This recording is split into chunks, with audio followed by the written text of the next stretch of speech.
একটা প্রশ্ন রেখেছিলেন যে মিডিয়া এখন ম্যানেজ করে চলে, আসলে এই সময়ে এই কথাটা কেন উনি বললেন? এখন উনি মিডিয়ার কর্মী আর উনি বলতে পারেন ওনার উপরে কোন রকমের নিষেধাজ্ঞা যায় কিনা, এটা বলা যাবে না, এটা করা যাবে না, এটা করা যাবে, আমি কি বলা যায়? আপনার উপর কি কোনো নিষেধাজ্ঞা আসে কিনা? উনি বলুক।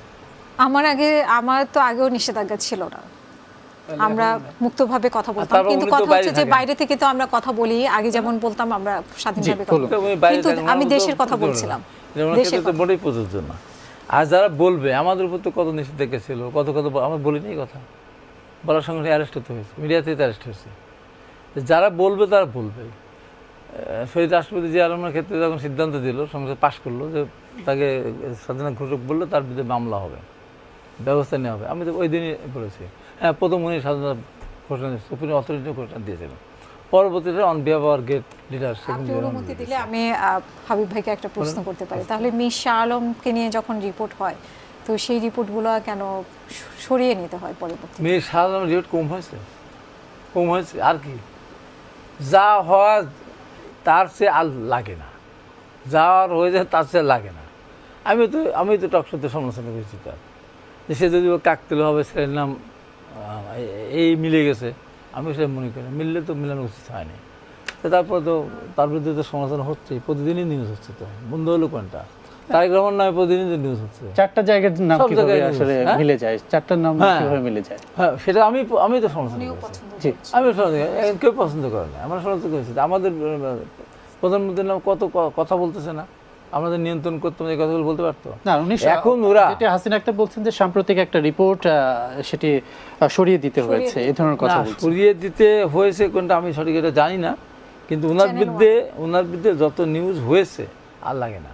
এখন একই দিনে একই ঘটনা যদি প্রতিদিনই ঘটানো দরকার পড়ে না, একটা হলে আমি যেমন ভোট চুরি করছি, আমার ওখানে চুরি করছি, আমি যেমন তাহলে কি একটা দিয়ে বোঝানো হয় যে এই ধরনের রিপোর্ট আর করা যাবে না? তার করা যাবে না তা না, একটা মিডিয়া করতেই পারে, একটা করে তো আপনারা ভয় দেখিয়ে দিলেন, সরকার থেকে অলিখিতভাবে অঘোষিতভাবে ভয় দিয়ে দিল যে এই ধরনের রিপোর্ট আর সরকারের ব্যাপারে করা যাবে না। এটা সরকার থেকে করা হয়েছে, এখন তো আমরা।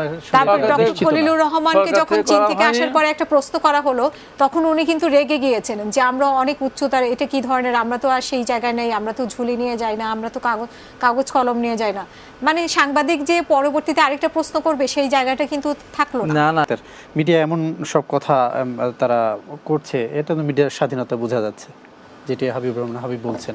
না, এটা তো মিডিয়ার স্বাধীনতা বোঝা যাচ্ছে না। এনসিপি কথা বলছে, বিরোধী দল কথা বলছে, বিরোধী জোট কথা বলছে, তো সেটা তো বলবেই, সেটা তো বলতে হবেই। ওনারা যখন আওয়ামী লীগ যখন ছিল, তখন কি ওনারা মিডিয়াতে আওয়ামী লীগের সাথে তর্ক বিতর্কে জড়ায়নি? সেটা কি মিডিয়া প্রকাশ করেনি? তার মানে এটা প্রমাণ করে না যে মিডিয়াতে কথা বলা যায়। তো এই তো সেটাই তো আমি বলতেছি যে এখানে, হ্যাঁ, ওই যে ডক্টর খলিলুর রহমান যখন চীন থেকে আসলেন, তখন একজন সাংবাদিক জিজ্ঞেস করলেন যে আপনারা কি পেলেন, উনি উত্তর দিয়েছেন যেভাবে উত্তর দিয়েছেন, উনি পরবর্তীতে অন্য কোনো সাংবাদিক তো প্রশ্ন করতেই ভয় পাবে, মানে একটা উত্তর দিয়েই উনি কিন্তু বুঝিয়ে দিয়েছেন যে আর কোনো এই ধরনের প্রশ্ন করা যাবে না।